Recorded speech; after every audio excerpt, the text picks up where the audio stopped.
ہے کہ میں نے بہت سا مال برباد کر دیا، کیا اسے یہ گمان ہے کہ اس کو کسی نے دیکھا نہیں؟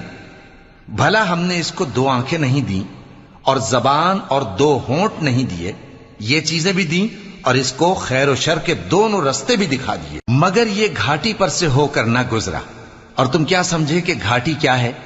کسی کی گردن کا چھڑانا یا بھوک کے دن میں کھانا کھلانا، کسی رشتہ دار یتیم کو یا مٹی میں پڑے کسی نادار کو۔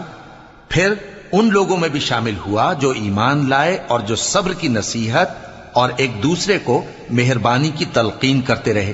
یہی لوگ اچھے نصیب والے ہیں، اور جنہوں نے ہماری آیتوں کو نہ مانا وہی برے نصیب والے ہیں۔ یہ لوگ آگ میں بند کر دیے جائیں گے۔